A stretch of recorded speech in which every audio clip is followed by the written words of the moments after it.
Everything going on? All well? Yes, sir. Yes, sir. We are in Hyderabad, sir. Four of I know employees are working Dr. together, Sai sir. met a few days back. He told that all you guys have a team there at the start.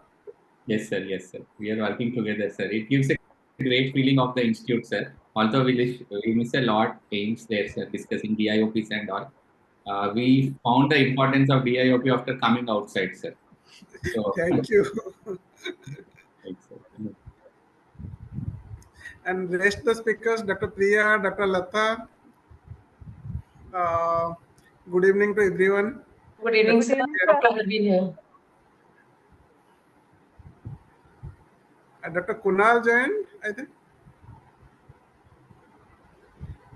Hi, Dr. Susan. Hi, good evening, Dr. Gulati, Dr. Harbin.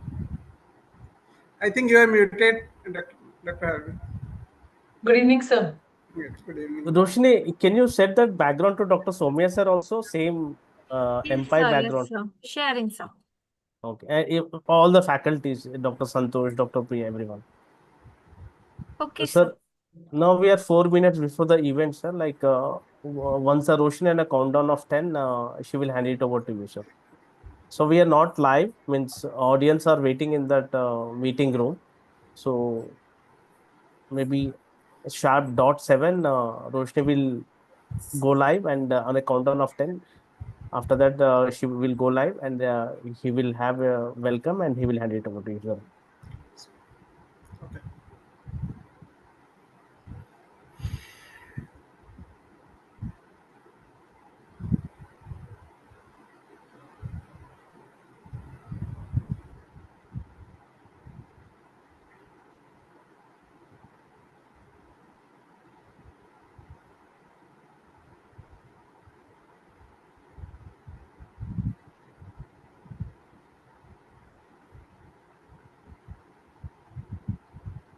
Hi, Dr. Soumya. Hi. Just joined it. No issues. As we discussed, I will take the everything today, and network Yes. seems to be okay. I'm there. I mean, I would be there if required. I mean, if you said your connections is problem, please let me know. Yeah. It's not raining now, so if it starts raining, there sometimes create problem. Otherwise, it's okay.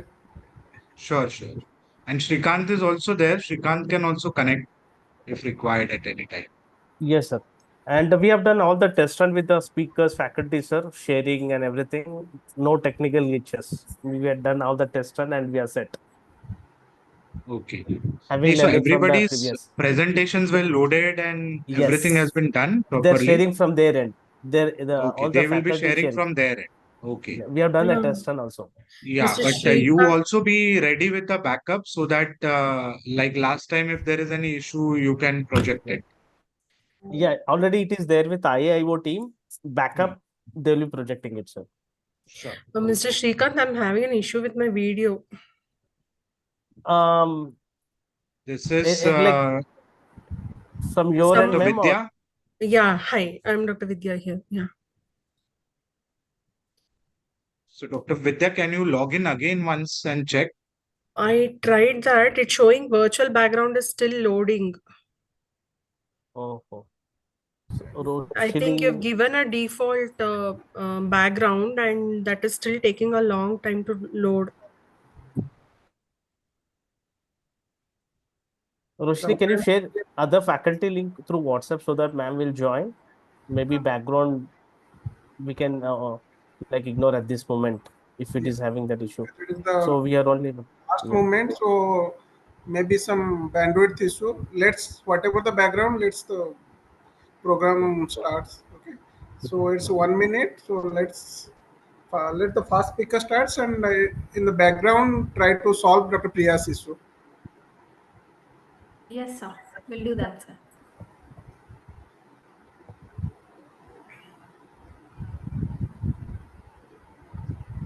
Shrikant, if you could share with Dr. Vidya another link. Yeah, will do, sir. So Roshni, can you share if possible? Meanwhile, Yes, sir. Yes, so our team is doing, sir. So we have 7. Roshni, you please start. We'll go live.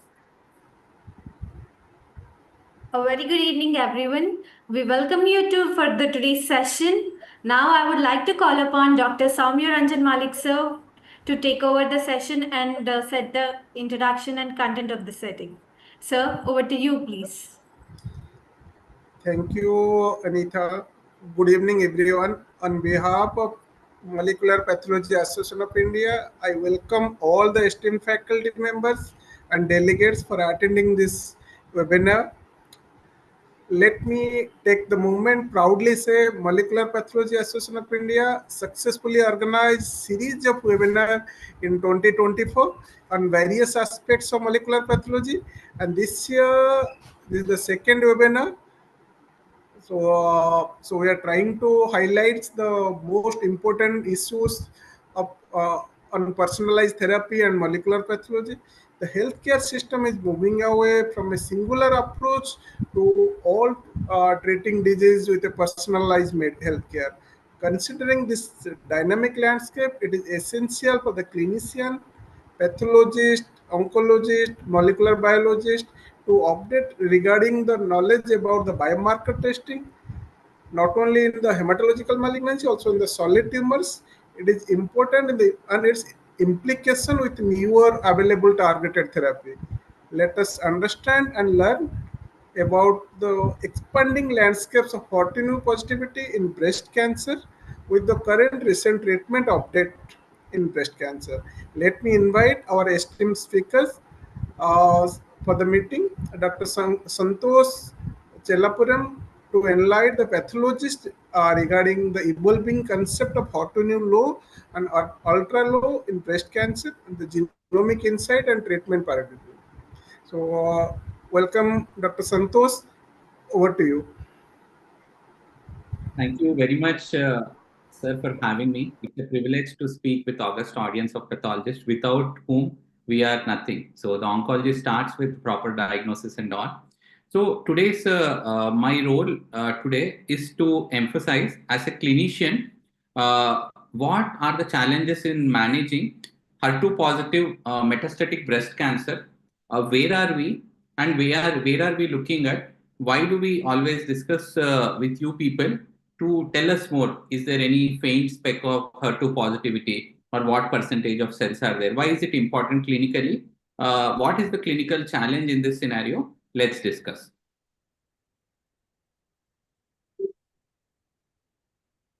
So when we see this slide, 1 in 5 women with breast cancer have HER2 positive disease. So the thing is, this is the Western literature. Slides are provided. Indian literature, almost 27 to 30% have HER2 positive, other 30% have triple negative biology. If we see the biological rationale of these three different types of cancers, when we subdivide, in those patients who are hormone positive and HER2 positive, both pathways are active. In that scenario, they have something high tumor grade, and these are poorer survival compared to the only HER2 positive. That is one point we always see, where the understood mechanism is there is crosstalk between endocrine pathway and also HER2 pathway that results in some resistance. So we don't know how to break it. This is one particular subset. Although both markers are positive, that is either estrogen, progesterone, or HER2, sometimes we have difficulty. If it is only HER2 positive, these are aggressive, fast growing. At the same time, whichever tumors are fast growing with an available target, we can treat. Less favorable short term prognosis, but long term, with the available new drugs that we will discuss, the treat. Hormone positive is the best subset, where in Western you can see majority are hormone positive. Unfortunately, in India, this constitutes only about 40% in Indian subcontinent. This is the statistics of US. Similarly, this HER2 negative and hormone receptor negative, the so-called triple negative, the changing dynamics of this triple negative is what today we will discuss, which occurs in younger women, poor prognosis, and does not respond to hormone positive. So we have very good treatment for this subset, that in yellow, where who are hormone positive. that is first subset. Also, in those patients with hormone negative but HER2 positive, we have good patients. So what do we do for the subsets of the bottommost, the triple negative? Are we missing some targets? Is the first question.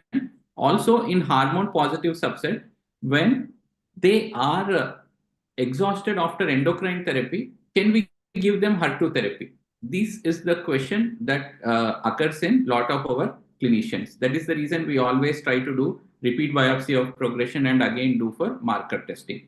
So today I restrict my discussion to metastatic breast cancer. As of now, this was the standard previously. How it has changed now we will discuss. Previously, what we used to do in the first line, if a metastatic HER2 positive breast cancer comes, in that scenario, we used to give dual HER2 inhibitor in the form of trastuzumab, pertuzumab, and we use a combination with taxane. So that is what we do in first line.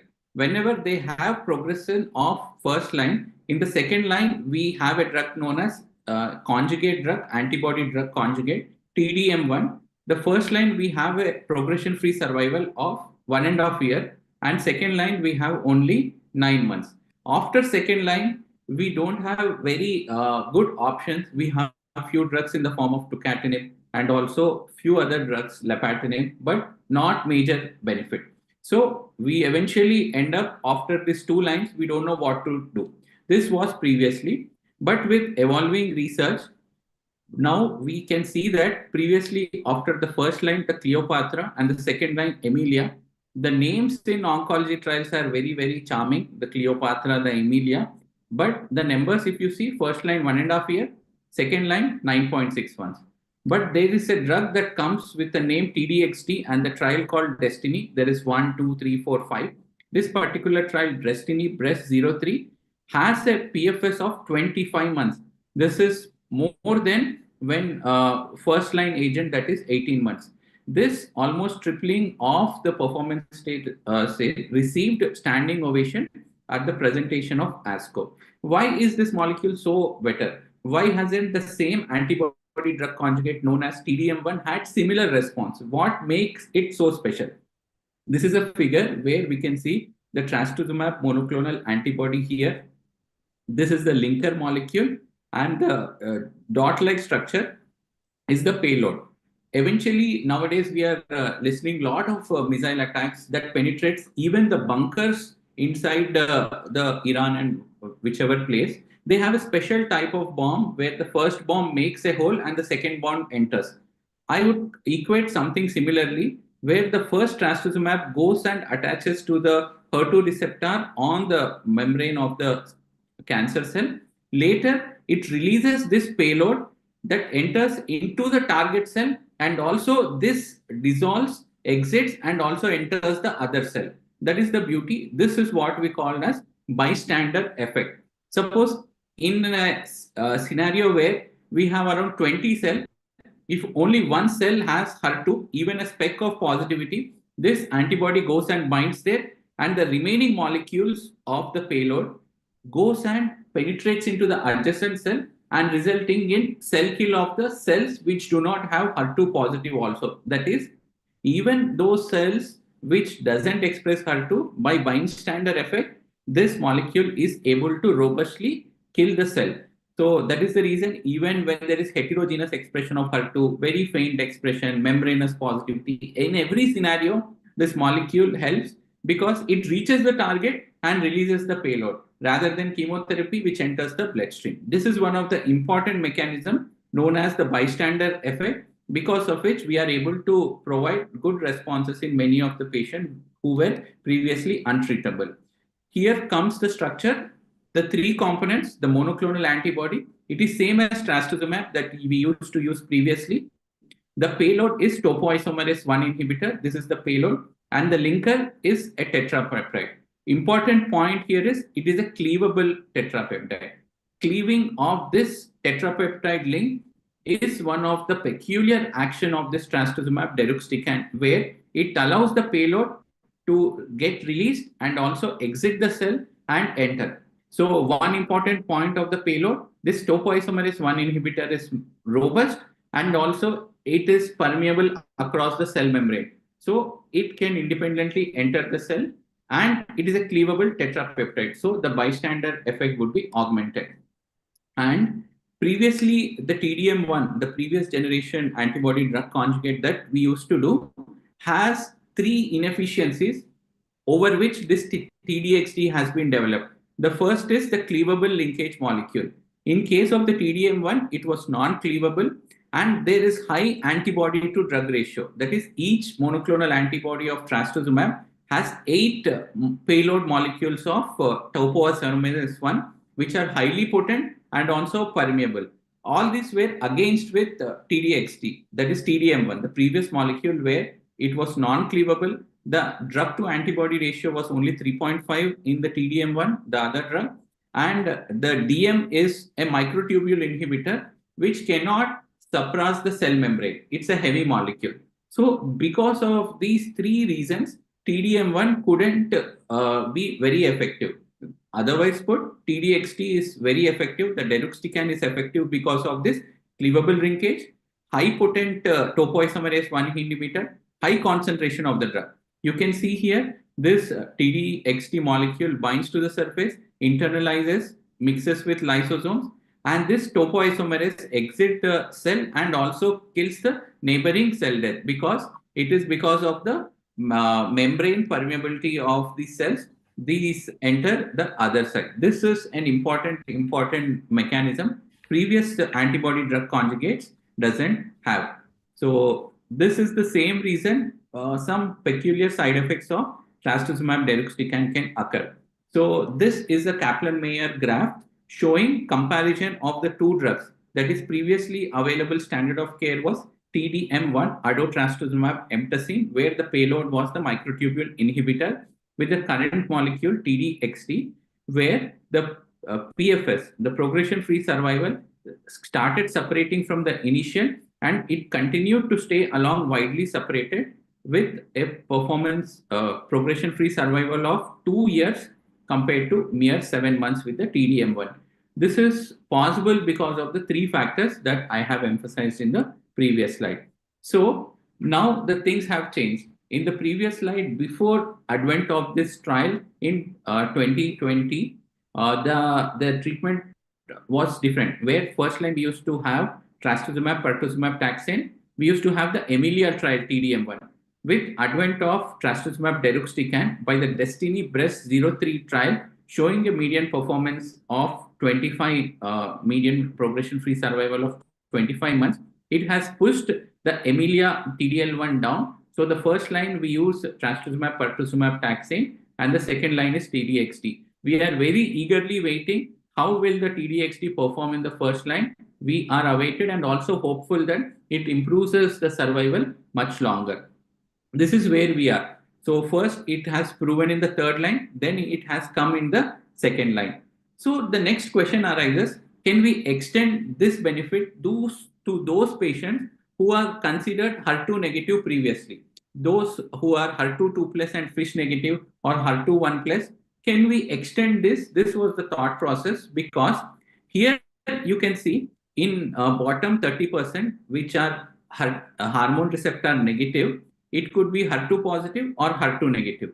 This case of HER2 negative with hormone receptor positive negative are triple negative, for which the treatment of choice is chemotherapy. At the same way, in those hormone receptor positivity, what we do is we give hormonal therapy along with CDK inhibitors followed by chemotherapy. The one which I have put star are the subsets where after the existence of the conventional options, there is little much we could do. Suppose in triple negative, we have to resort to chemotherapy.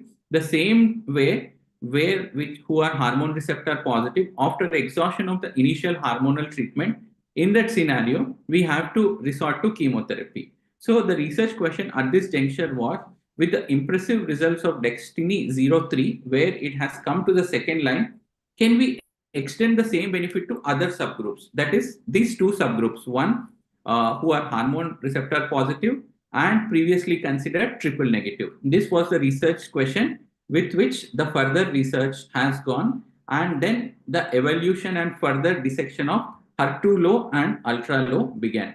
So this is the standard teaching previously. Everybody knows. I no need to emphasize with this August pathologist symposium. So towards the right side of my screen, this is HER2 3 plus. We have no problem. We straight away treat with HER2 positive. And also whenever is HER2 is equivocal, we do FISH and HER2 positive. The story comes towards the left side. HER2 low expression is a definition that has come after the clinical trial that I would discuss subsequently, where if there are 2 plus with FISH negative or 1 plus. So these are considered HER2 low. So this is the population for which the Destiny 04 has studied. Destiny 03 was in HER2 positive. In Destiny 04, HER2 low. What is HER2 low according to them in the clinical trial that was published in 2022?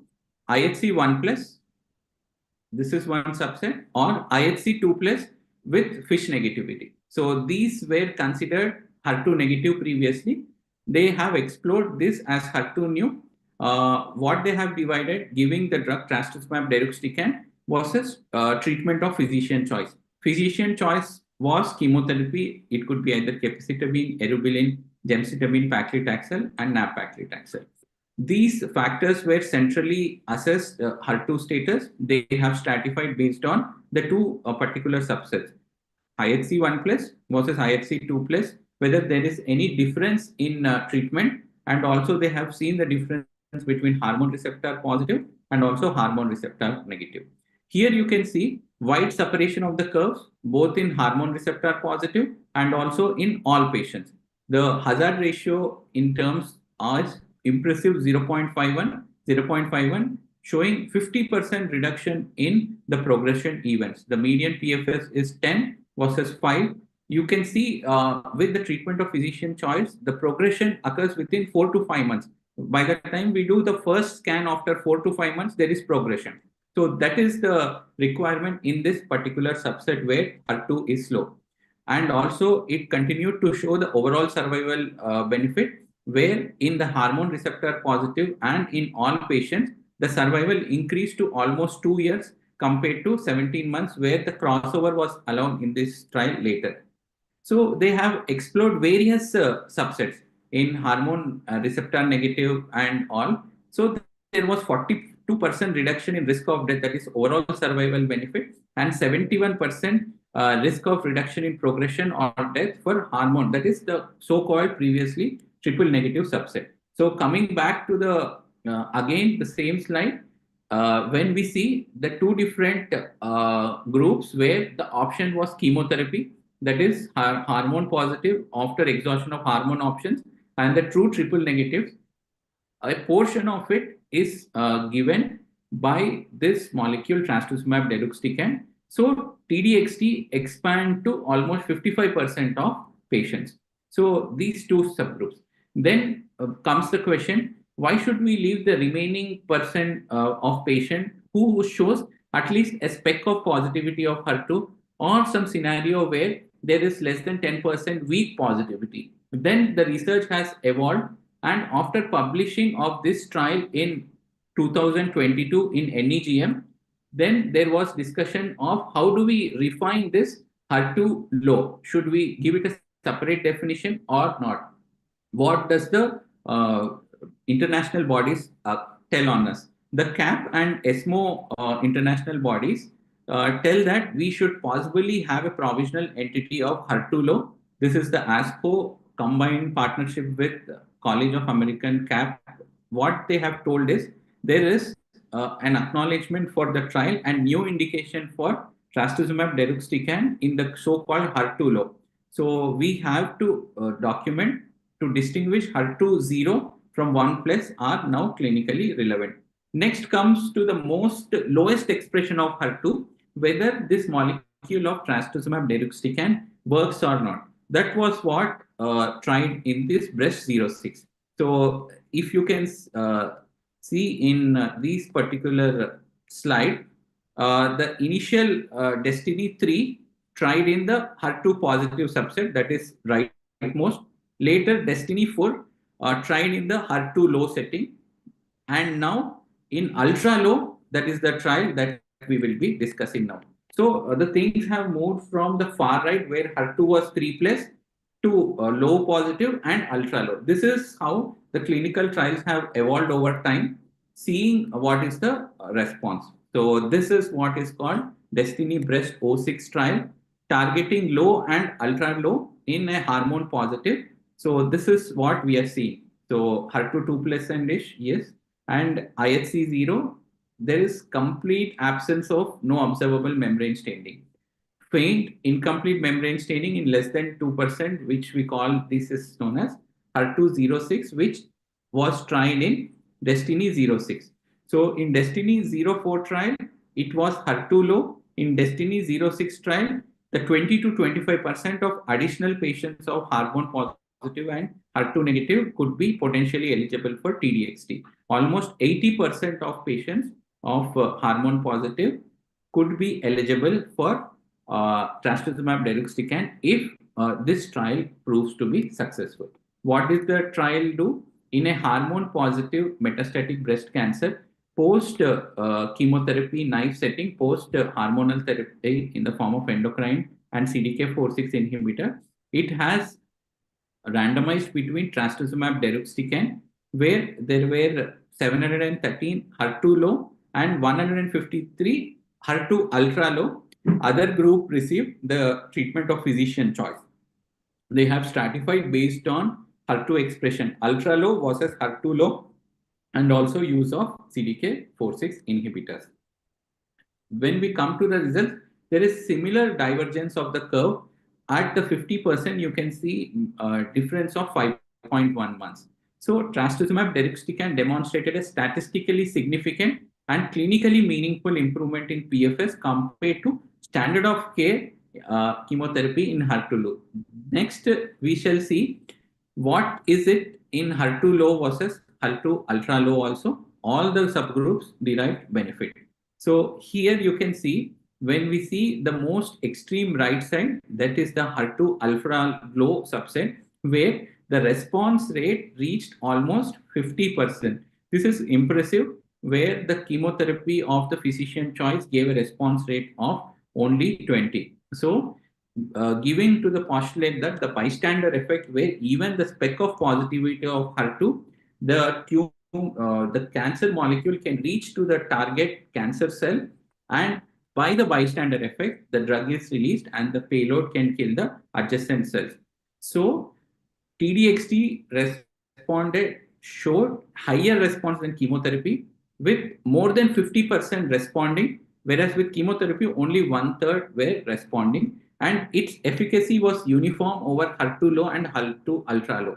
As you can see in this slide, this is HER2 low, where the overall response rate is 56%. But in ultra low, it is not less. It is nearing to almost 50%. So it is almost same. So the confirmed overall response rate in HER2 low, ultra low is beneficial. So if you see the PFS, you can see significant difference in the same group, both in the HER2 low and in the HER2 ultra low subset also. So this trial of Destiny Breast O6 establishes trastuzumab deruxtecan as an effective new treatment for patients with hormone receptor positive, both HER2 low and HER2 ultra low, following endocrine based treatment. So current guidelines have included this trial results, that is ESMO metastatic breast cancer living guidelines. The name living guidelines because it's a fluid thing where things change upon with moving things. Stated the current treatment pathway should include trastuzumab deruxtecan in a case of metastatic breast cancer, even if it is ultra low. This is the guidelines of NCCN, which regularly updates, where even with the HER2 ultra low scenario, we have to give an option of trastuzumab deruxtecan after the Destiny Breast O6. So my key takeaways and conclusion is, we always look for any particular targets in cancer. Gone are the days where we rely on chemotherapy. It's extremely toxic and the side effects are more. We are shifted to more nuanced approach, more precision approach, where we need to identify a target to hit and also exploring on that, combining the older generation chemotherapy. Can we combine both? That is what is antibody drug conjugate. You eliminate the systemic side effects of chemotherapy, tag a chemo molecule to this antibody so that the release of this chemotherapy occurs at the cancer cell and the systemic release doesn't occur. So this is the concept of antibody drug conjugate. They have developed over years. Initial years, it was non-cleavable. Later, they understood the cleavage. More, they are packing more molecules to a single antibody background that is more payload. All these things have improved. But saying all this, we are extremely cautious, especially this has a risk of pneumonitis where we do a HRCT pulmonary function test and watch closely. Is it the cleavable linker that is going into the lungs and ILD? That is what we have to discuss. So, to conclude, the breast O3 trial has made a pathway for trastuzumab deruxtecan in the second line. Later comes the breast O4 in the low and the breast O6 in the ultra low. And it emphasizes constant discussion with the pathologist. We do the new biopsies and the old biopsies and see, ask pathologist whether at least a speck of HER2 is positive in the slide. With this, I thank everyone. Thanks Soumya Ranjan sir and Molecular Pathology Association for giving me this opportunity. Thank you. Thank you, Dr. Santosh. It's excellent and lucid presentation to understand the treatment modalities available in the hot to new low and ultra low, and understanding the destiny trial to pathologist in a lucid manner. Excellent presentation. Let's move forward to the next session. I like to invite Dr. Latha Abram to educate regarding the pathological aspect and the reporting of low and HER2 low in breast cancer. Then what are the latest update in reporting the HER2 overexpression in breast cancer? Dr. Latha, over to you. Good evening.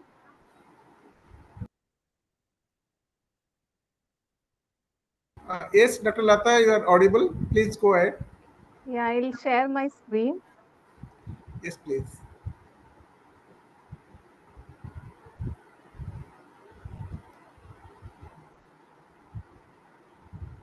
Is my screen visible? No, not till now.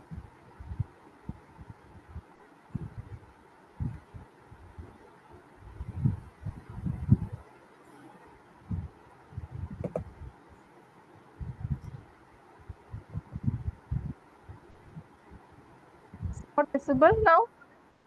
No, not till now. IAO team, can you please help? Mr. Srikant and the team can please help Dr. Latha to. Yeah. Ma'am, earlier you were sharing your screen. It was Have, working fine. yeah, Ma'am, we'll that, be sharing from our end, ma'am. okay.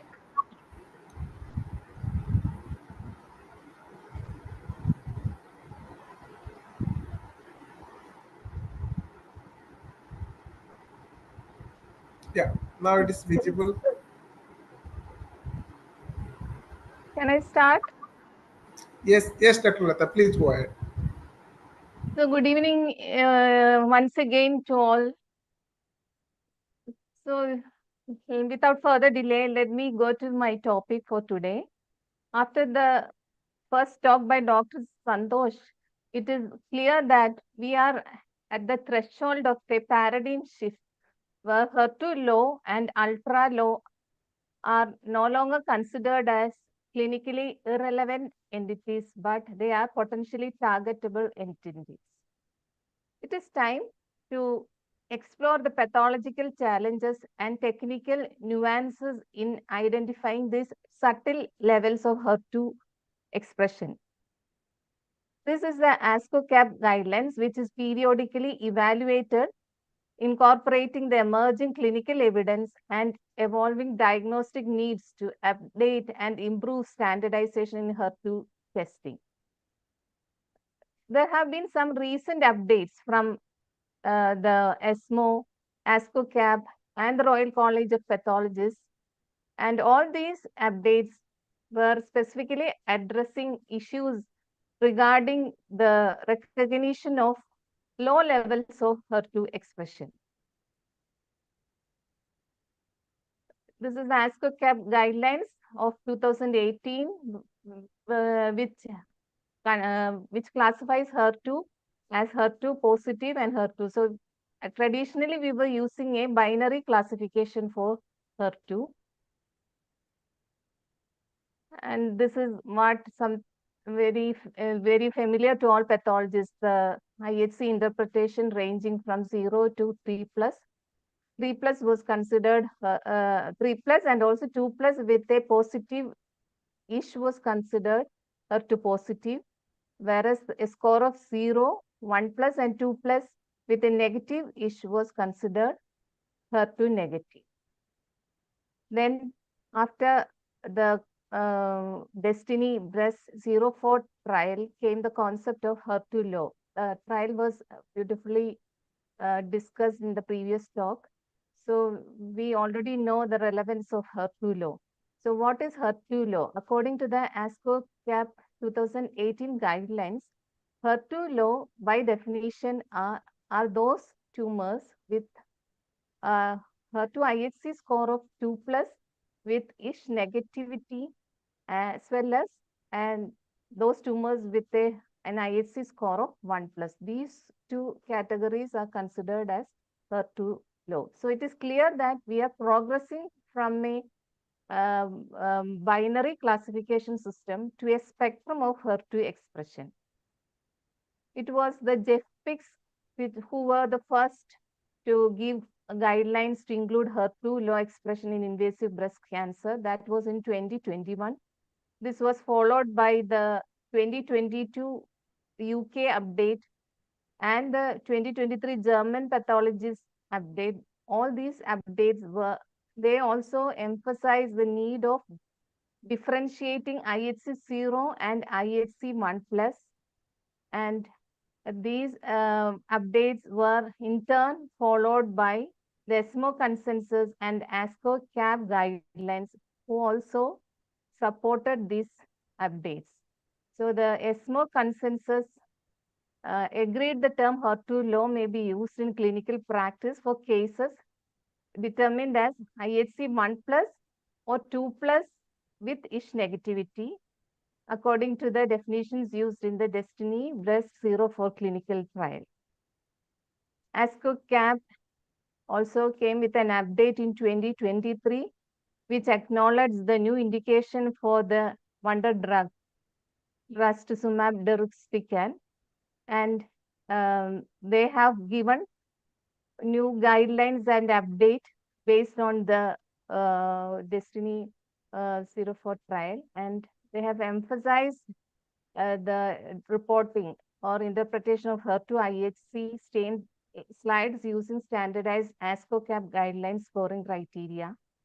And another point which they emphasized in the update is examining HER2 IHC at high power for discriminating between 0 and 1 plus staining.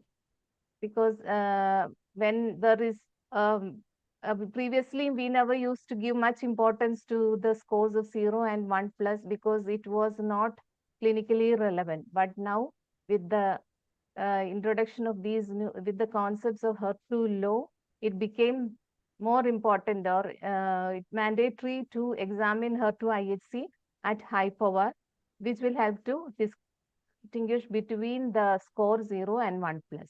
Another recommendation was to take an opinion from a second pathologist when the score is in the borderline between 0 and 1 plus. When there is some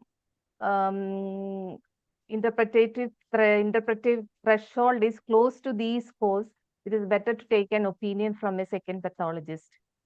And also to use a range of protein expression as control. Previously, we used to have only 3 plus or positive slides only was used as a control, but now we are supposed to use all the different ranges of protein expression as controls. And also, they also stressed on the importance of pre-analytical conditions that can interfere with the testing. Yet another recommendation was that the HER2 testing reports can include a comment or footnote which denotes that patients with breast cancers that are HER2 IHC 1 plus or IHC 2 plus but is not amplified may be eligible for a treatment that targets non-expressed or non-amplified levels of HER2 expression for the cytotoxic drug delivery. So this can be added as a comment. And they also stress that the semi-quantitative IHC scoring must always be reported. It is not just a positive or negative report, but it should always be with a semi-quantitative IHC scoring that HER2 should be reported. So this is the ASCO CAP 2023 guideline, which recommends the use of a comment for HER2 low, though they considered it is too immature, too premature to change the terminology to HER2 low in the report, pathology report, because HER2 low can be identified only after completing the in situ hybridization test also. With IHC alone, it is not possible to identify HER2 low category. And so they considered the terminology of HER2 low cannot be, or it is premature to change the reporting terminology as of now. This was the publication which came in the Histopathology Journal in 2024. Here they have proposed a ICE framework for reporting HER2 expression. ICE stands for I for intensity, C for completeness, and E for extent. Intensity means it can vary from a strong to moderate to weak intensity. A strong intensity means something which is visible, clearly visible at a low power. Even at 4x, this staining will be visible. In that case, it becomes a strong intensity. But if you need 10x or 20x power to identify the staining, then it becomes a moderate to weak staining. And a stain which is visible only at the 40x power is considered as faint positivity. And coming to the completeness, it is considered complete staining if you get entire circumference which is stained, giving a rectangular or a round or square shape staining, then it is considered as complete. Otherwise, it is considered as incomplete. And then comes the extent, whether it is more than 10% or less than 10%. These criteria were, all these factors were taken into consideration to report HER2. And if you start from a low power, if you see first screen the entire slide should be screened to look for any heterogeneity in the staining, because cluster heterogeneity is also something which can happen in HER2 staining. So look, screen the entire slide for under low power. And if the staining is visible under low power itself, then it is a strong intensity staining. And once it is strong, then see whether it is complete or incomplete. If it is a complete staining and is present in more than 10% of cells, then it becomes 3+. And a strong complete staining which is present in less than 10% is 2+ or equivocal. If it is a strong intensity staining, but the completeness is only, it is not a complete staining, it is an incomplete staining. And if it is more than 10%, then again it is equivocal or 2+. And if it is a strong incomplete staining, which is less than 10%, then it becomes 1+. Then if it is not, the staining which is not clearly visible at a 4x power, you have to go to the 10x.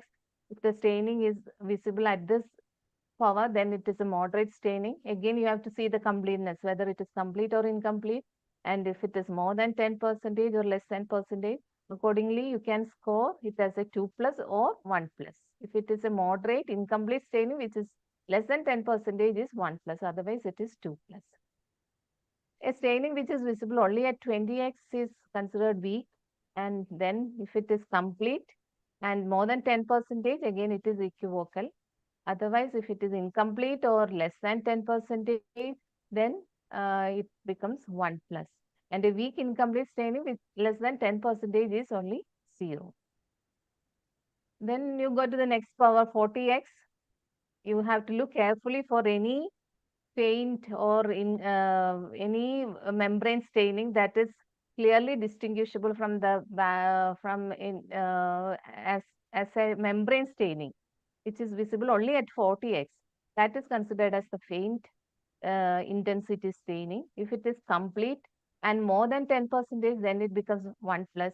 But if it is less than 10%, then it is 0. So this is how we give score to HER2 by looking at the intensity, completeness, and the extent of the staining, and also using different magnification starting from the low power to the high power.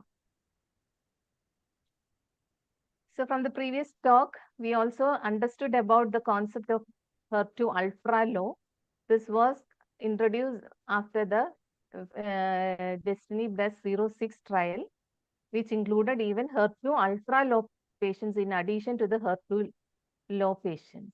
So what is this HER2 ultra low?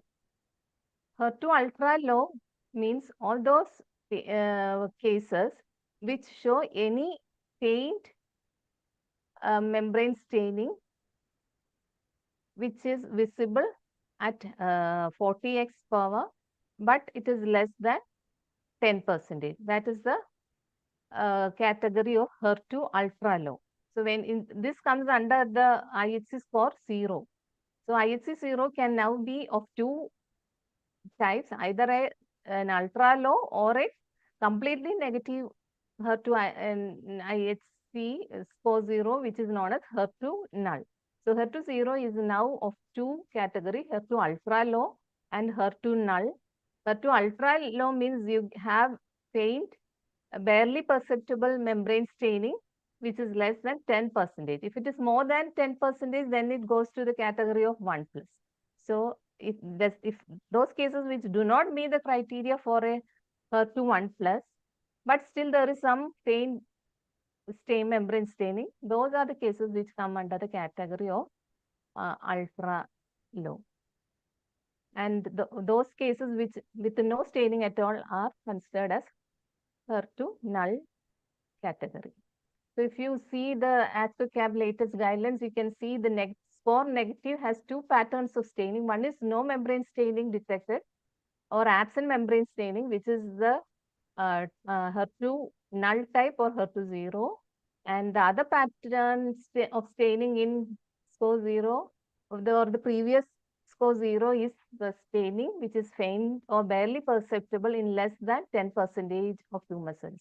They are now considered as HER2 ultra low, and they are denoted at 0 plus in the latest ASCO-CAP guidelines.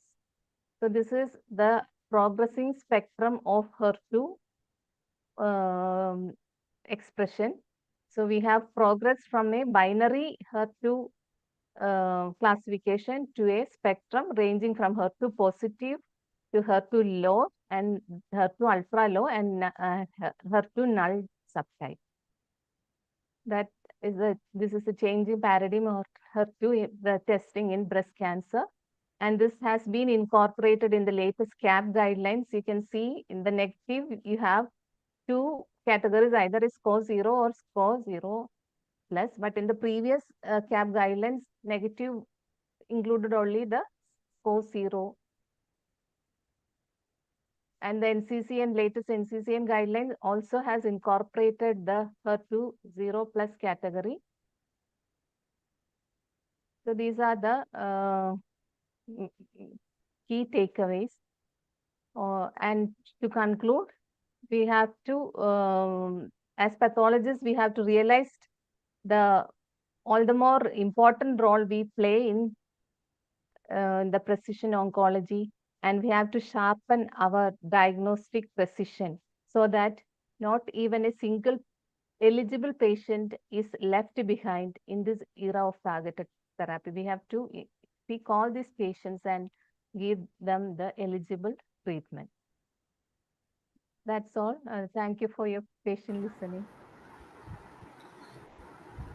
Thank you, Dr. Lata, for highlighting the key features the pathologists should know while interpreting and reporting of hot to low and hot to ultra low. I am sure that this will help most of the pathologists present here in understanding the interpretation, the current guidelines, and the reporting. Excellent presentation. So now we have discussed briefly regarding the oncology, the treatment aspects by Dr. Santosh, the pathological aspects by Dr. Lata. So let's hear from the personal views of some more experts in this, the pathologist and the oncologist. So I'd like to invite Dr. Dr. Vidya to moderate the next session, like expanding the spectrum of HER2 positivity in breast cancer. Dr. Vidya, over to you. Yeah. Thank you, Dr. Soumya Ranjan. So, good evening to one and all. Let me just start by sharing my screen. Ma'am, meantime, we have a faculty intro. Roshni, can you please project the Yes. complete faculty intro so that you can introduce your faculty? I think I have it. Okay. Yeah. Please. I'll stop Roshni, sharing. yeah, Roshni, please. Yes. Ma'am, you can introduce your panel, ma'am.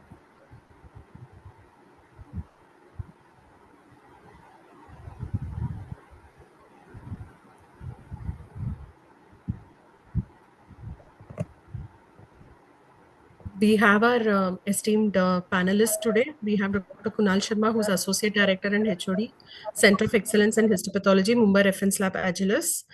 Uh, a lot of things. We all know him in various, as a speaker and faculty in various sessions. So welcome, Dr. Kunal. Thank you. Thank you, Dr. Vidya.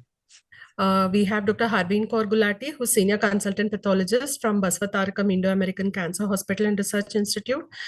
She has completed her advanced training in molecular, including workshops and medical education technology and molecular pathology. Welcome, Dr. Harbeen. Thank you. Thank you so much. We now also have Dr. Priyati Rajan, who's lead consultant histopathologist. I'm sorry, I think this is she's at Astor Reference Lab Bangalore, and she's completed her postdoctoral fellowship in oncopathology from IDR Cancer Institute. Welcome, Dr. Priya. Dr. Lata has already been introduced. Welcome, Dr. Lata, for the evening session. We have Dr. Santosh Kumar, who was our first speaker today and the only medical oncologist. We are definitely going to bug him with a few questions. Welcome, Dr. Santosh. Thank you, madam. So I'll just start sharing my presentation. Sorry, unfortunately, my video is not working. My screen is visible. Yes, Dr. Vidya. Yeah, the PPTC. Yes, yes. Okay. So we have had two wonderful talks, one by the medical oncologist and one by the our surgical pathologist.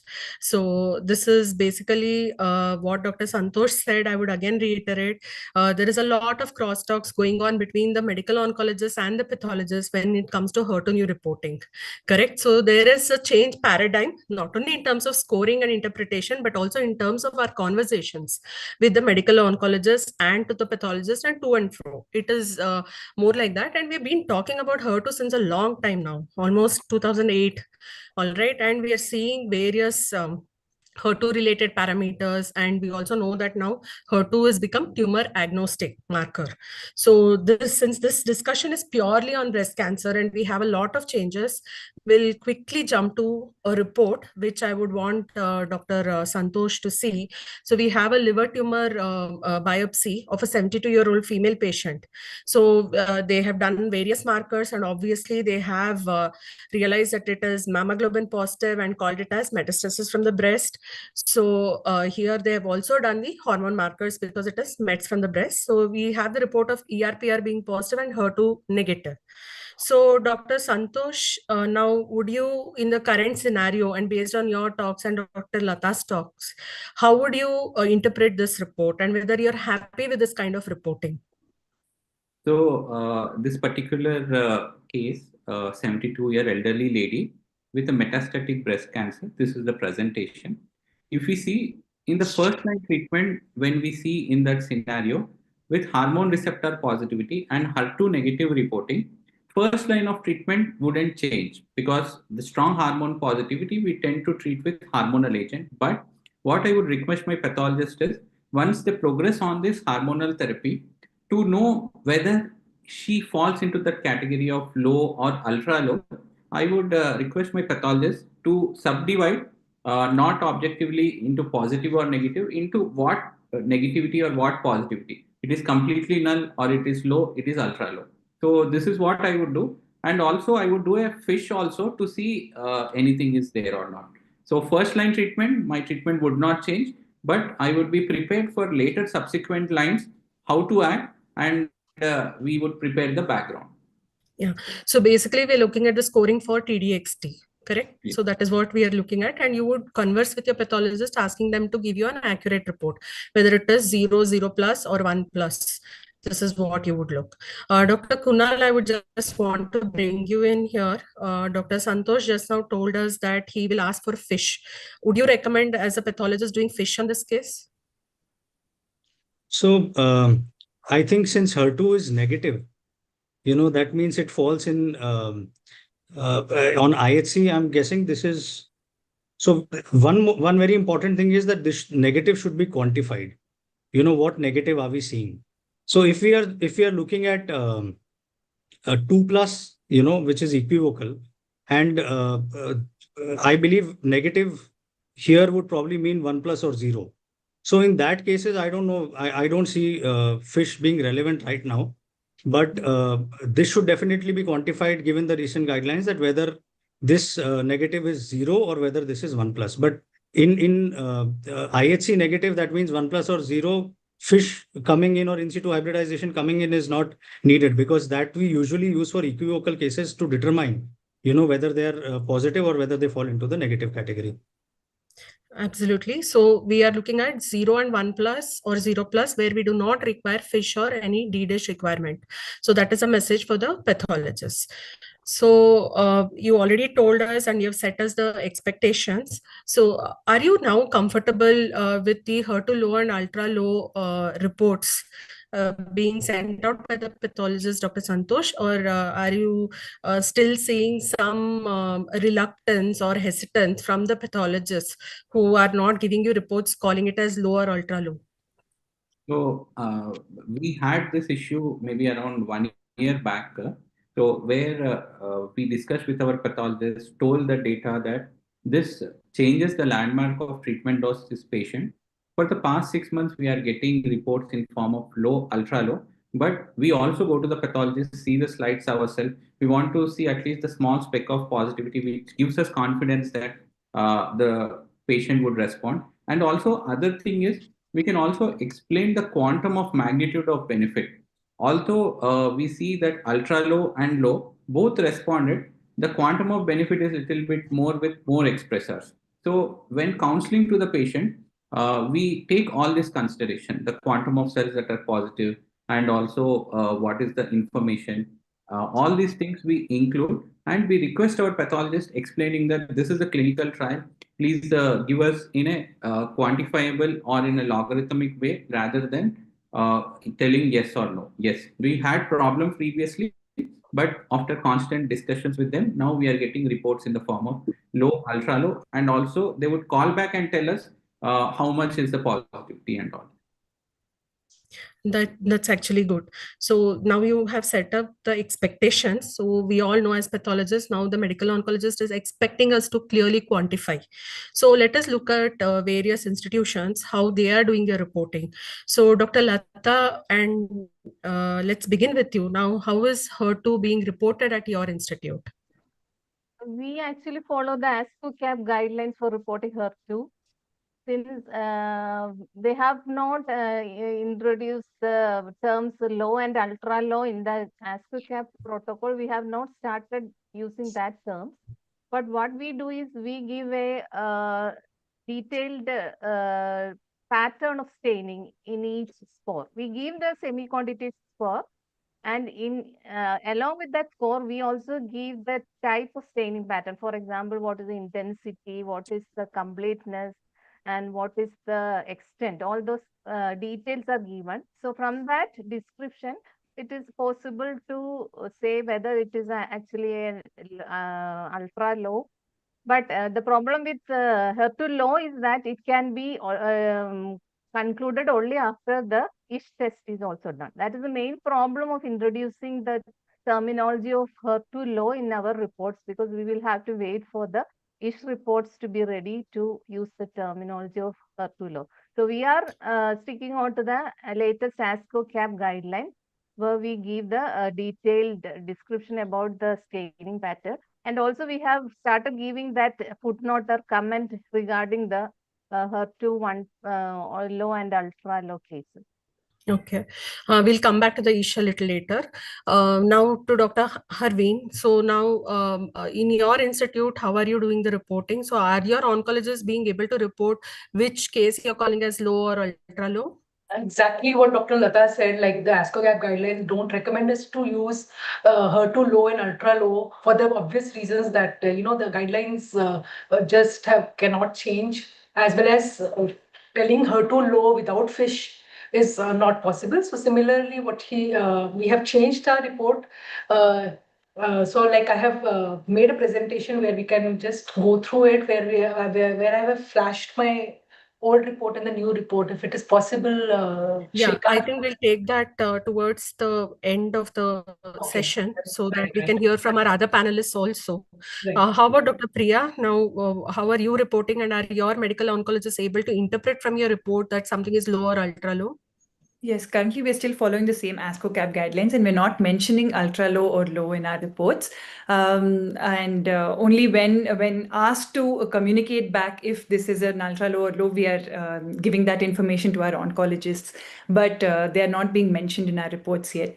Currently, we're still in the training process, so we make sure that there is a universal reporting among the peer. So we're confident in calling it low and ultra low. Okay, Dr. Kunal.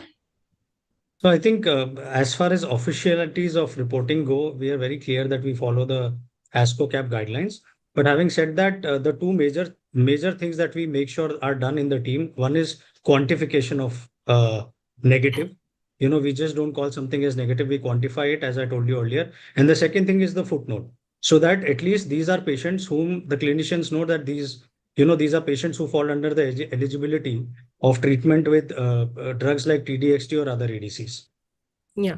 So to summarize, everyone is on board that they are all following the ASCO-CAP guidelines, and where we unfortunately ASCO-CAP has still not uh, sort of adopted the ultra low and low, though ESMO has adopted it very quickly, and also the RC-PATH guidelines they have adopted. But maybe in future, now they came up with a recent recommendation, the 2024 to 2025 shift very quickly happened from the CAP guideline part at least. So we now have the 0 and 0 plus. So though we do not call it, the medical oncologist should know that when it is a 0, it is null, and when it is a 0 plus, it is ultra low. So this is the information that we are all setting it as a consensus kind of reporting format. So now, Dr. Priya, we know that the Ventana pathway 4B5 assay, this has been used in the Destiny Breast 4 as well as the 6. So what are your things on what assay do you do in your lab, and how do you select an assay for HER2 testing? Right. So we are using the 4B5 assay as well, and we use it on an automated platform, the Ventana benchmark. So this is compatible in that aspect as well. And when it comes to selecting an assay, the most important factor is what the clinician requires.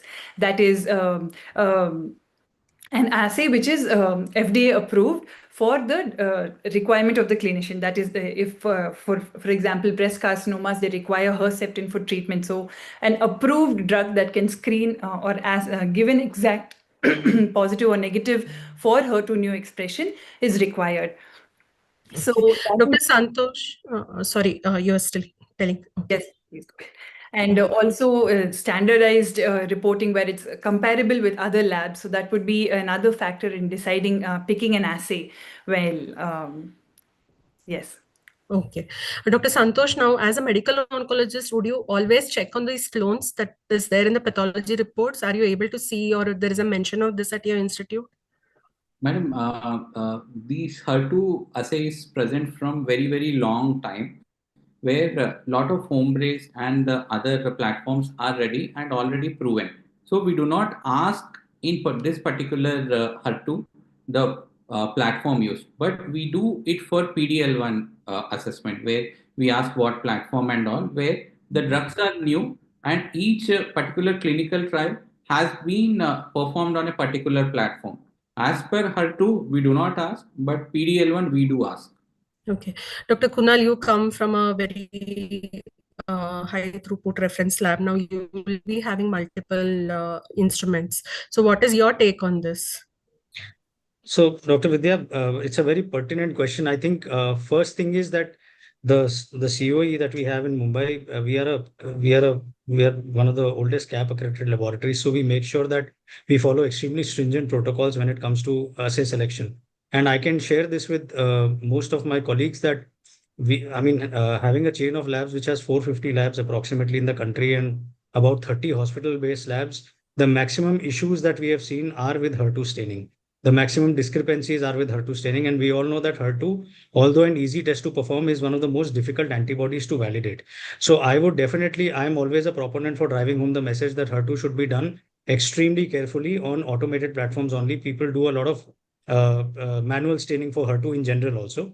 As far as TDXD is concerned, we all know that the 4B5 assay is the assay that most of the studies have been validated upon. So I would definitely recommend oncologists not just to see and strictly follow companion diagnostics in PDL1 and other tests, but also in cases of HER2, that the assay that has been used is not a commercial or homebrew assay, and it is a FDA approved assay.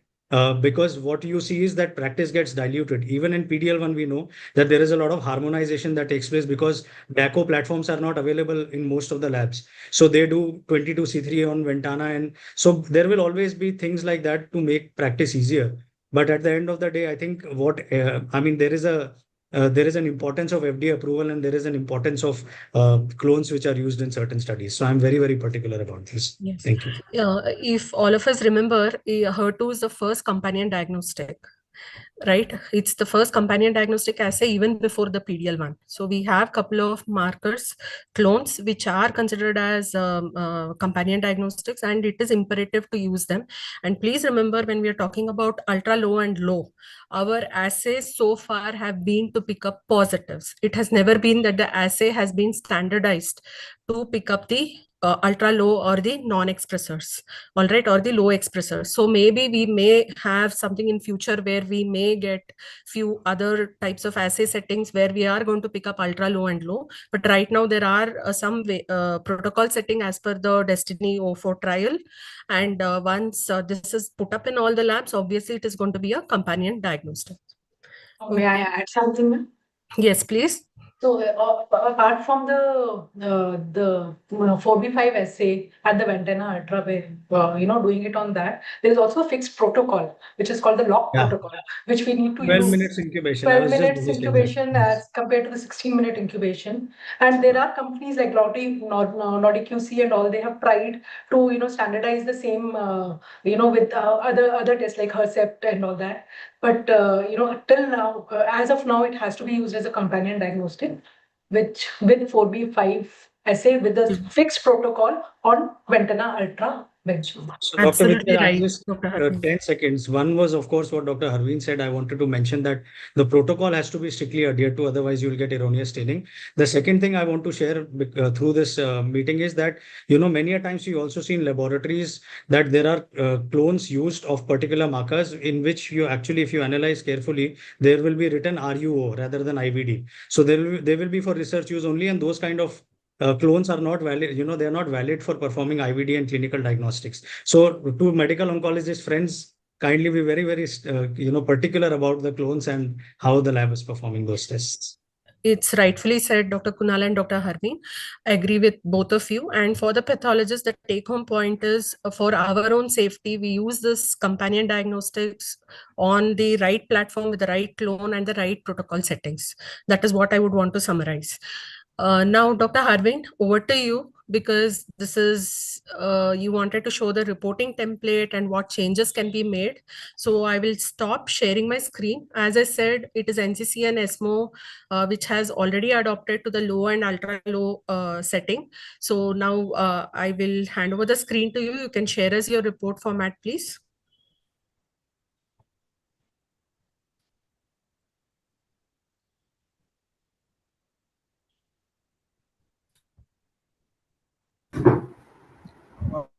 I'll request the audience just a minute. They can put their questions in the QA, and there is the option of QA. So at the end of the sessions, we can ask to our faculties regarding their opinion and the answers. Will try to solve their queries. Audience, 100 audience, please put your questions in the QA box. So, Dr. Vidya, I got a call from Dr. Harvin. Her Yes, power Dr. got Vidya. disconnected. Oh, okay. So she may take maybe another 1 or 2 minutes to Okay. join. I think ma'am is back. Ma'am is back.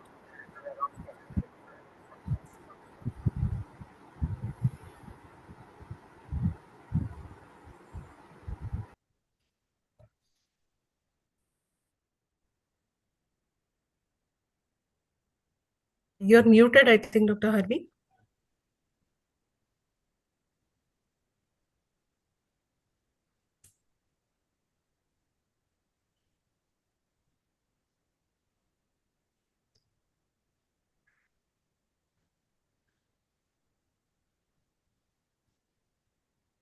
We are unable to hear her. Dr. Harvin, you're on mute. Please unmute. I think she's facing some technical issues. Okay. Meantime, ma'am, looking at We the can time. continue. Yeah, yes, ma'am. Once she rectifies, then we can Sure. definitely share that. Yeah. So we'll come back to the reporting template, which is an interesting aspect. My screen is visible. Yes, ma'am. Yeah. Sorry. So, Dr. Santosh, so as we discussed now, all our pathologists are giving you reports with incomplete or faint, barely perceptible staining. Does this help you in identifying the ultra low cases and the low cases? Yes. So what happens is, as esteemed panelist has told, that the cap has not universally adopted, but many reports in our center we see in the footnotes. So they would convey the information that we wanted in the form of faint, barely perceptible staining in the footnotes. The most important comes with the verbal communication with the pathologist, interaction with them in many cases, because the cases we start trastuzumab deruxtecan are very, very peculiar, exhausted all options. We also want to be very sure, because in few cases it might cause pneumonitis and all. So we always interact with them. Although the more information might not be present in the reports, because the synaptic reporting, as mentioned in the previous slide, according to the CAP, should still be updated. ESMO has adopted it. Possibly, maybe next year we'll have the adoption. But it's more of the verbal communication and the interaction with the pathologist we have of the report is released and all, to reconfirm and have a discussion with them. Okay, great. So we are all on the same page now. So the medical oncologist is able to interpret our reports, even though we are going to put it as low or ultra low. So this was the paradigm shift that we saw. We had 3+, 2+, 1+, and 0. Here is where I want to bring in the concept of FISH and the ISH testing, the reflex testing. Please note that we do not do ISH testing for IHC 1+ or 0 or 0+. So that is not going to be there because these clones are very well validated for the high positive expression, that is 3+, and equivocals. Obviously, it is going to go into your ISH testing. Now, if the pathologist is going to give a report of a 2+, obviously the clinician is not going to start this patient on any of the TDXT treatment or any antibody conjugate treatment, because the reflex ISH testing is going to be done, and from there on, based on whether it is positive or negative, the further treatment protocol will be guided. And as Dr. Santosh has already mentioned, we have a good percentage of cases, like close to 80%, who are now potentially eligible for TDXT. This includes our triple negatives also. So to Dr. Lata, what are the main changes that you brought in your practice after this low and ultra low reporting in your lab for your HER2 interpretation? Yeah, so that is mainly the use of this ICE format and as well as the magnification rule. Previously, we did not bother much about the HER2 1 plus and 0 category because they were together considered as negative. So we didn't pay much attention to. Main attention was in differentiating 2 plus from a 3 plus and 1 plus. But now with the new concepts of HER2 low and ultra low, we have started using this magnification rule. We use all the magnifications. We see the slide, the entire slide, and then use different magnifications starting from 4x to 40x to look for any faint, barely perceptible membrane staining. And that is, if it is present, it is well documented in the report also. And we have added the footnote in the template. And another thing which were changed, which we have introduced, is the use of controls of different protein expression. Previously, we used only 3 plus as the control, but now we are using different scores of HER2 as control so that we can compare when we have a doubt whether it is a strong or it is a moderate intensity staining. We can always compare with the control and confirm it is a strong or it is moderate, like that. So that is another change in the practice we have had after these new concepts. So the 40x viewing is imperative. So this is what Dr. Lata also showed in her talk. So you, for any low, ultra low or null reporting, every pathologist has to examine at 40x. Dr. Harvin, I would want to ask you, Dr. Lata interestingly mentioned in her talk telling that dual pathologist review is recommended. So are you routinely carrying this out at your institute for ultra low and low reporting? Yes, ma'am. Yes, ma'am. We are routinely evaluating with two pathologists, and any barely perceptible staining, which is in less than 10%, we are giving it as 0%, but like we are giving incomplete, and 5%, giving the percentage of cells which are showing, which is less than 10% with 8%. We are definitely doing that. So for ultra low, you're also giving between 1 to 9% the that percentage. Yeah, sorry, I was not able to connect that time, but like in the report, if you see, I think all medical oncologists. We will give this to you at the end of the session so that you can display your report. Yeah. Dr. Priya, are you quantifying exactly between 1 to 9% for ultra low? Not yet. We are about to introduce that, ma'am. We're still only mentioning it as 0 or 0 plus. We still have to quantify it. We're still under training to quantify it so that there's between the peers, there's still not concordance. So we are trying to get to that point before we confidently report that. Okay. So this is another slide Dr. Lata showed. So it is, you can see this is a very good paper by Dr. Imad Rakha, where they published different staining patterns. They almost, they have described close to 16 different types of staining patterns that can be seen in HER2. In fact, if you rightfully go back and examine all your cases, you will also have these 16 subclassifications. Out of that, few are very rare types. So to Dr. Kunal, now we know that it has become complex. To Dr. Priya also, as I presume that both of you are in consensus with this. So Dr. Priya said that she has still not introduced the ultra low and low concept in the lab for the quantification part of it. How about you, Dr. Kunal? Are you using any AI help, anything over here to exactly quantify your parameter of ultra low? So as I told you, like, in terms of terminologies, we are not putting it across as low and ultra low, but we are making sure that the quantification aspect is very crisp, because you never know what happens in the future. Then we would like to go back to these cases and see whether something could be done. So we are quantifying them. Yes. Yeah. So are you mentioning in your reports that you're using any algorithm for the interpretation in your reports? We've just started taking the help of an AI partner in this, and we've just started doing the same. Yeah. What about Dr. Priya? Would you recommend a requirement of AI, because since this is going to be a lot subjective? Definitely. And especially when they're not just small biopsies, but the large specimens, then the area to scan, there is no consensus on the minimum number of areas to scan. It's recommended that the entire tissue is scanned. So definitely in such scenarios, a digital tool or an algorithm will definitely help make this more standardized. Yeah. Dr. Harvin, are you using any AI tools? No, ma'am, not yet. We are not using any AI tools as yet. Okay. Dr. Lata, how about your institute? No, we have not started using. We are hopefully we will start in a few months. Okay.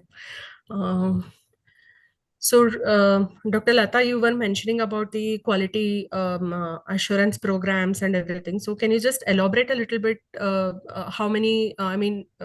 Obviously, we all know that as part of the good lab practice, one has to participate in an EQUAS program. So, how often would you recommend, and what is your institution practice on this? Yeah, actually, according to the ASCO-CAP guidelines, they recommend EQUAS program biannually. That is the recommendation by ASCO-CAP guidelines. CAP accredited laboratories are required to enroll in the HER2 EQUA program biannually, and they have to maintain a concordance of at least 90%. And if there is anything outside that, then it should be corrective actions and revalidation should be done. In India, NABL accredited labs should follow a similar EQUA participation at least once in a year. That is the NABL recommendation. But ideally, if it is a high volume lab, it is better to have a biannual EQUA program. But we have an annual EQUA program with the NCG EQUAS. Okay. So at least a biannual would be a good recommendation for all labs to have an EQUAS participation program, especially for your HER2 testing. So Dr. Priya, now, since you have not yet started quantifying, is it because that you're facing certain challenges, and what is the kind of challenge that you're facing in the lab to exactly quantify? Is a lot of inter-observer variation? What exactly is the issue that you are a little reluctant in starting on these exact quantifications? Yes. One of our main challenges is because we are a referral lab and all our most of our specimens come from outside centers. So our pre-analytical factors are one of the biggest challenges. So we do not have an exact estimate on the cold ischemic time or the fixative used or the duration of fixation. And sometimes we do see these changes in the cells on the HND itself. So we know that this is going to affect the score that we are getting. And especially with ultra low and low, they're more sensitive to the pre-analytical changes.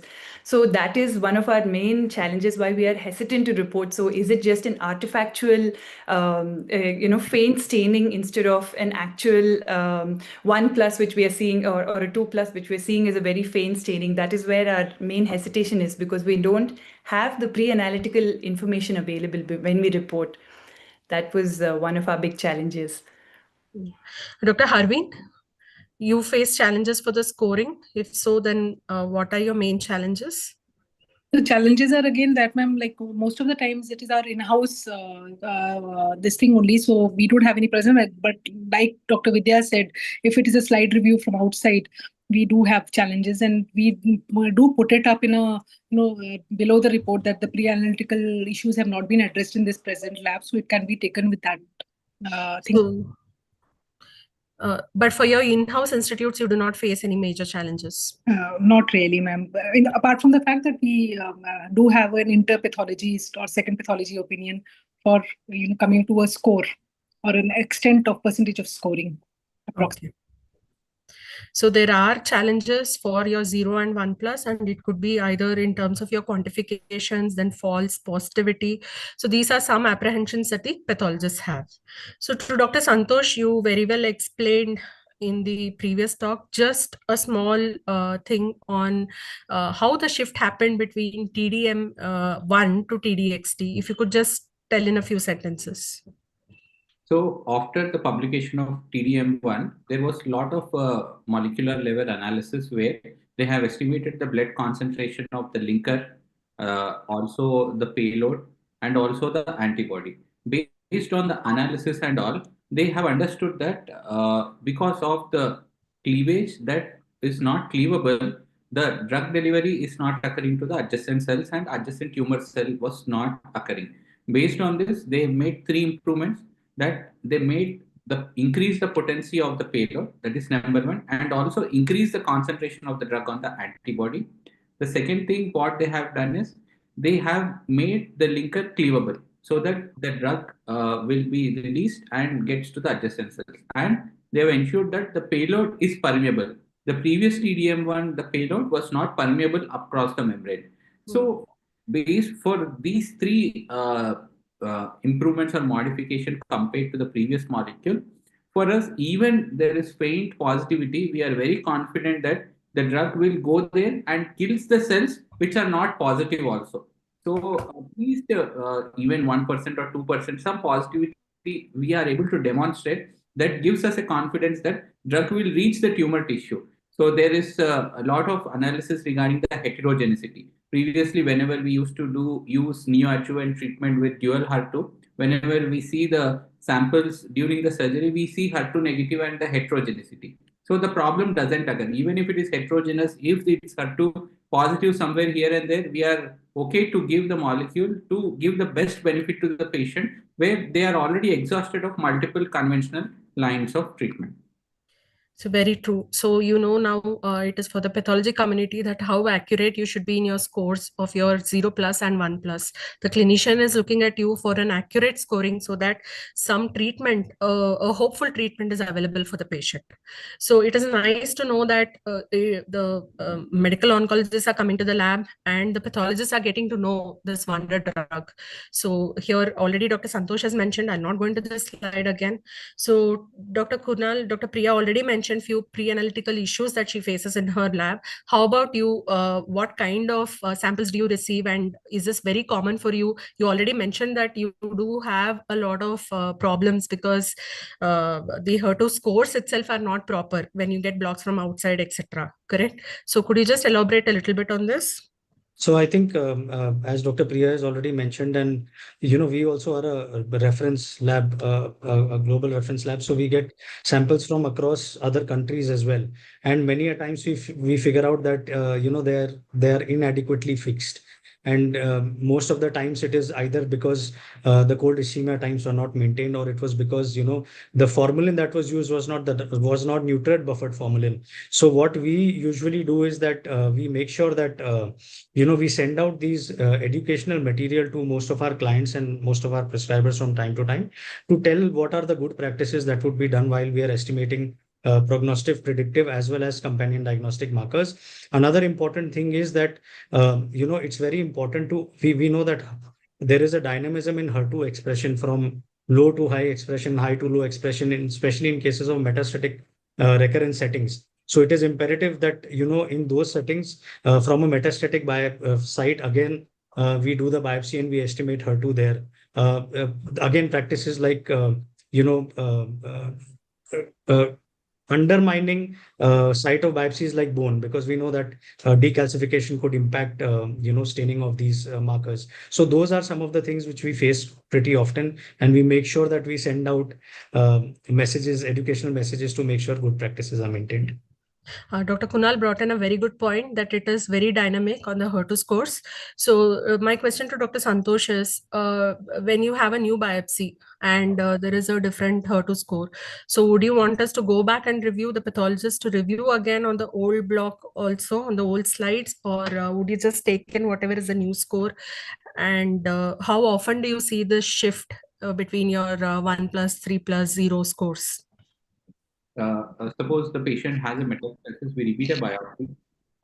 In patients who have received HER2 directed treatment previously, we see around 10% of cases where the score was higher will reduce now. So this happens with the use of anti-HER2 therapy, and it was reported many things. So always, either if it's positive previously or negative, we take it into treatment. The most important thing, what we do is we want more patients eligible for more effective targeted therapy. Our scenario is Suppose it was negative previously, we again do a biopsy with an anticipation that it is positive. If it was 1 plus previously, we do again and recheck whether are they eligible for this newer treatment. So if they are positive previously, then we are sufficient enough, irrespective of anything, they will receive benefit. Those patients who are unable to receive this targeted therapy, are they become eligible? In those cases, we do a rebiopsy and review of the old slides. This is the thought process of us whenever we approach a metastatic cancer where they have previous blocks and whether to do a biopsy or not. We take all these things into consideration. Very well said. Dr. Santosh, food for thought. We came from 1 plus to 0 plus. So are we looking at a scenario where even 0, you're going to give TDXT in the near future? Because then I don't think the pathologist will have to go through so much of an effort. Yes. So the molecule is such wonder, even triple negative breast cancer, it is showing equivalent response to those drugs that were conventionally used in triple negatives. So I think we need to analyze the data more to see in zeros, is it useful or not. So correct. Hopefully we are looking at some more papers coming in. May I add? I don't know about. I wanted to ask Dr. Santosh. There's a DAISY trial which is going on, which is telling that even in zero, this yes, yes, yes, yeah, yes. So Dr. Kunal already mentioned that he prefers a companion diagnostics platform. What about Dr. Harveen? What is your recommendation when people are doing manual tests? Would you actually recommend that, or would you ask them to shift to automated? We know we're in a country like India, it is very difficult for some labs in tier 2 or tier 3 cities to have these automated platforms. Any good lab practices that you would want to suggest? Yeah, so like when we started with this HER2 assay, we wanted to distinguish positive from negative. So that was the main, and that is why this grown, tests or lab developed tests came. But for this HER2 low and ultra low, this is an FDA approved only for as a companion diagnostic, as Dr. Kunal also mentioned. It is that HER2 assay, which is with a particular clone on a particular platform with a particular protocol. So, as I previously also said, that there have been studies where they have tried to correlate and basically validate the other platforms, but taking everything in account on a manual will be very difficult. So for a quality thing, there is a man, machine, and the processes. All these have to be aligned. And when we have this automated processes, the margins of errors reduce quite a lot. So correct. validation is a must. Very well said. Agreed. And so it is for all pathologists to know that it is all validations that they have to do when it is homegrown assays, and you need to follow lab-derived assay protocols for them, and you need to be stringent in these validations. So before I move to my last slide, Dr. Harbin, can you please share your report format? Roshni, can you please project the slides Yeah, shared by Dr. Harveen? Yes, sir, doing so.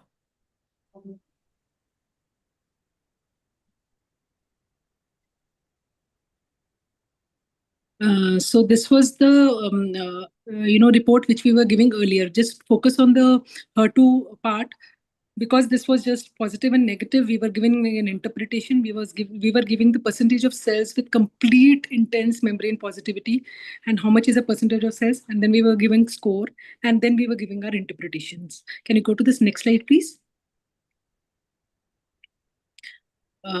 So this is how it would have come in the earlier report. Please, next slide.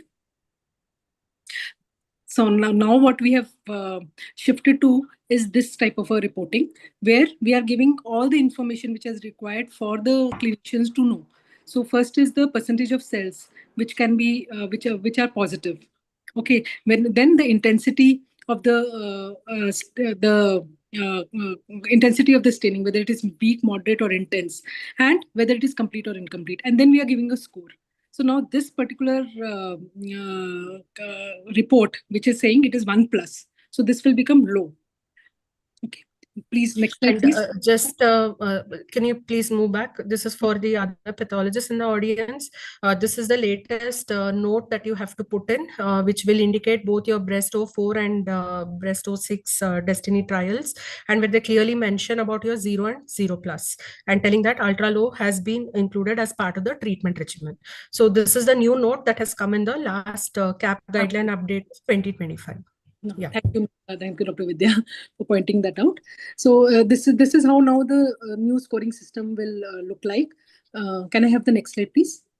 So this the highlighted ones will be the low ultra 2 if fish is negative. So that is why we are not able to give low, ultra low at present on our. So we are not giving any interpretation. So interpretation is left to the clinicians, and our clinicians are used to reading these reports. And can I have the next slide, please?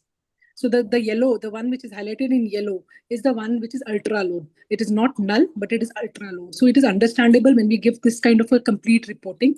This is similar to Dr. Mihir's paper, which is saying ICE, which is showing intensity, completeness of scanning, and the extent of cells, which is positive. Thank you. So these are kind of worksheets that you make in No, in this I lab, made. or it's on your system itself, on your LIS. No, this I made for this presentation to show, like, Okay. how things are can be interpreted by the clinician. For the junior pathologists, it's definitely a help if these are taken as worksheets also, so that they can put in their scoring. Yeah. And these maybe for organizations like where Dr. Kunal is working, they can compare it with your digital algorithms also. So it will help them in validations of their digital algorithms. So I would want each of you, starting with Dr. Santosh. So now for a good and accurate low and ultra low reporting with the new guideline update that we have, what are the things that you would want to see, or the changes that you would want to see for an accurate reporting? So the thing is, as we follow the CAP guidelines, so I think once CAP updates, the reporting would be more easy, and the footnotes would shift into the main column. Especially the last slide we have seen, where we have reporting of 5% intensity and all. That kind of reporting would be more useful to understand for us to take decision making more easily. Yeah, Dr. Priya.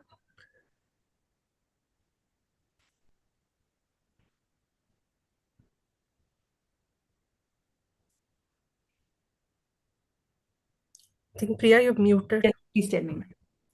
So what are your thoughts, just to summarize, what are your thoughts on low and ultra low? So how accurate can a pathologist get, and what are your expectations? Yes.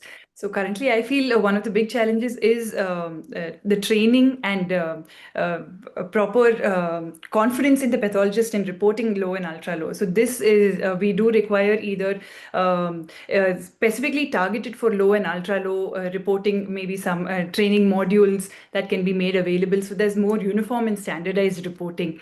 That would be very ideal. So there's so we can confidently report it. That I feel is definitely a requirement, and to reduce the inter-observer variability, and also training on the artifacts that can be misinterpreted as faint staining. So there are various articles that have come out which highlight the artifacts that we should look out for. So this is again very crucial when we're just looking at very faint or imperceptible staining. So for example, just basal staining, or the retraction clefts which might get stained, which might be mistaken for faint staining. So these kind of artifacts, and also the availability of 1+ as a control, which is actually quite hard to get for most pathologists and in most centers. So these kind of factors will definitely improve the confidence in reporting, I feel, and take us towards a more standardized reporting format. Yeah, these are the That true is facts might of be life. more difficult in gastric, I think, right? Much more difficult in gastric compared to breast. Yes, definitely. Now that the pathologists have learned gastric, so breast should not be really difficult for the pathologist. That is what I would tell. Dr. Kunal, over to you. What are the challenges, or what are your expectations going ahead? I think as most of them have already been covered, I think I very, very vehemently stress upon validation in various laboratories. I think in India, we particularly have two things that happen in the diagnostic market. One is, the pricing. There is a price war by, people reduce the prices and sell out tests. And the other thing is to go on more advanced tests as early as possible. You are seeing the same phenomena even in NGS. There are so many labs now who are just putting out these tests. But at the end of the day, we must realize that we are all responsible for our patients, and we have to have very strong validations. We have to have very strong guidelines, and moving with time always helps. As I told you that, for example, in one of our pathology visions conferences, when I was in Las Vegas, I had actually seen a company called Visiopharm, which has a beautiful platform for HER2 validation for laboratories, and they develop a lot of AI related, around HER2 testing. So we can always, use those platforms to make sure that our reporting becomes better. Because again, I would say that HER2 is an area where people should be extremely careful, because erroneous reportings and inter-observer variability because of pre-analytics and because of the way you have validated and the antibodies you use are maximum there. Yeah, very true. Dr. Lata? Yeah, I think the uniformity of reporting has to be taken care of, because different, as the initial report, which was just mentioning negative, that should not be the pattern of reporting we should have. There should be a template should be used where the reporting becomes uniform. And also the subjectivity is something, in spite of using this ICE framework and the magnification rule, there will be some subjectivity, especially in borderline cases. So use of AI assisted algorithms will help to overcome this subjectivity. I think all those are the future in HER2 reporting. Correct. AI will increase the confidence level of our reports. Very well said. Dr. Harbin, you showed us a beautiful report format. Last words from you. Thank you, Dr. Vidya. Everybody has said everything, and again, I will reiterate the man, the machine, and the processes. But we do have, online, training modules like CBQA readout. You can just put it on the Google, and there are 40 sets of slides which you can, do. We also participate in NCG Equas, and CADQuas is another company with which we have, it's an international platform which is helping us to train ourselves in these kind of reporting. But we have to be careful about reporting on the digital platforms. Why? Because the screen and everything is not very standardized. But having said that, still having the feel of the cases which can be there on this internet is a good way to start. Yes, absolutely. So just to summarize, the pathologist should be aware of the recent concepts of 0, 0 plus, 1 plus, 2 plus, and 3 plus. We have more than these 5 patterns. We have close to 16 patterns. Try identifying them, bring down the inter-observer variations wherever possible. Try identifying and classifying your scoring out your 0 to or your 1 to 9% of cells, which becomes very important. Validations, which are extremely important, usage of your companion diagnostic platforms, validations of your AI algorithms, and dual person review till you become very confident in the lab, because many of us may not really have the help of AI. And obviously, last but not the least, an open conversation with your medical oncologist, because they are very much aware. And thanks to platforms like this, where we have good esteemed faculty coming in here, I think the awareness is increasing both in the medical fraternity with the oncologists and the pathologists. So I thank my all my panelists today for this great and wonderful discussion. Over to Dr. Soumya Ranjan. Thank you, Dr. Vidya, and all the panelists. It is a very nice and wonderful discussion. I think most of the questions already answered, and one question still none of them answered is regarding the use, whether you are using 1 plus and 2 plus control, positive control. I don't feel anybody is using, but there are many people like Dr. Konal and Dr. Lata and all the panelists, the pathologists.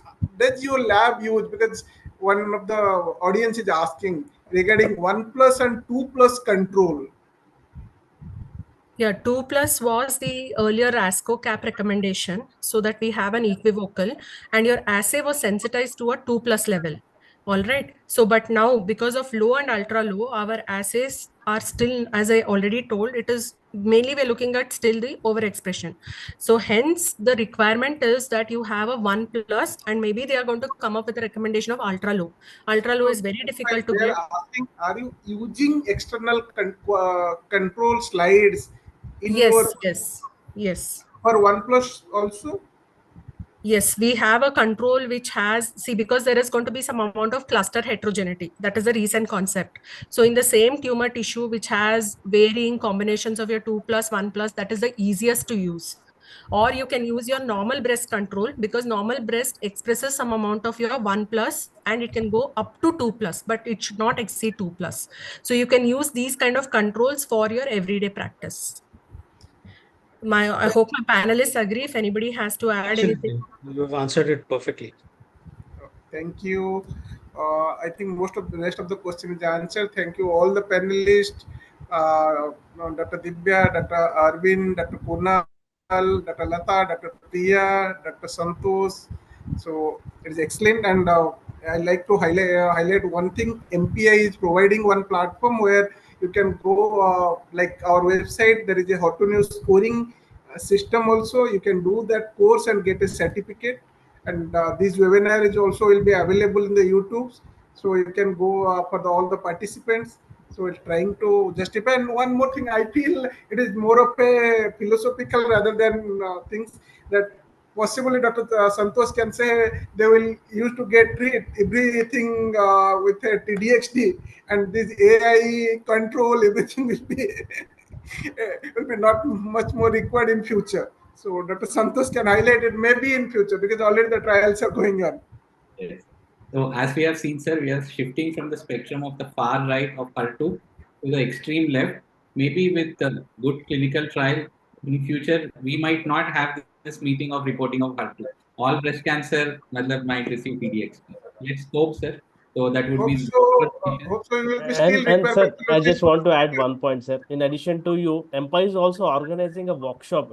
Coming to Dr. Priya point, for your point, so Empire has already organized a first training, hands-on training, a physical workshop. So they are planning in multiple workshops. So one of our representative will be in touch with you, ma'am. So it's already there. So that the main object of the workshop is like all the pathologists should be confident enough interpret and scoring, especially for the 0 plus and 1 plus. So I'm really thanks to Empire. The first batch is already completed, and with their planning multiple workshops in the similar way, ma'am. That would be great. So, Thank you. Maybe Dr. Sushant can highlight, like he was a part of that workshop. First workshop happened just last week only. Maybe, sir, a few seconds you can highlight about the workshop, sir. Yeah, so we conducted the first workshop through MPAI with the help of AstraZeneca at Tata Medical Center, Calcutta itself, and 25 participants from Eastern region participated in it. And overall, the workshop highlighted the theoretical aspects of how to report it, and then there was a practical aspects where the participants were divided into two groups, and not two groups, around 4 to 5 groups were there, and then they were shared slides and live demonstration of how to report her to low, her to ultra low. That was demonstrated over there. Many of the pathologists had questions, and those questions were eventually answered by the expert panelists who had come for this demonstration. And MPAI is about to conduct a second workshop of similar sort somewhere down south. I mean, we are targeting the 4 zonal regions that are there, and probably next month in July, we would be conducting this in south. It's not yet finalized, but as we near the date, we would be projecting it and sharing it with the audience also, and the other people in the diagnostic field also who can come from south and participate in these workshops. So thank you, over to Dr. you, Dr. Soumya, for the Thank you, Dr. Sushant. So I like to highlight few take-home points, like examine both in the scanner view and the high power. So in the scanner view or low power, you identify the heterogeneity, visualize what 10% of the areas are going to look like in the higher power, identify weak and faint staining, and distinguish membrane from the staining from pitfalls. Assess all tissues at 40x before scoring HER2 0 or null. For the ASCO-CAP 2023 update guideline, recommend to include footnote to address HER2 low cases. CAP 2025 templates recommend to quantify negative cases like 0 or 0 plus, which is categorized as ultra low. And as Dr. Santosh has already very nicely described, the Destiny 06 established TDXT is an effective new treatment options, and guideline recommendation for TDXT for treatmenting HER2 scoring 0, 1 plus, 2 plus, and IHC negative. So these are the few highlights, but already discussed. And thank you all, the panelists, the speakers, and also the MPI providing this opportunity for the participants. Hope it must be helpful for all. Thank you all. Good Thank night. you. Thank you, Dr. Thank Vidya. Thank you, you. Dr. Soumya. Thank you, all the Thank you, all panelists. the Thank faculty. you, the Thank you sponsors. very much. Thank you. Good night. Thank you. Thank Night. you all. Thank you.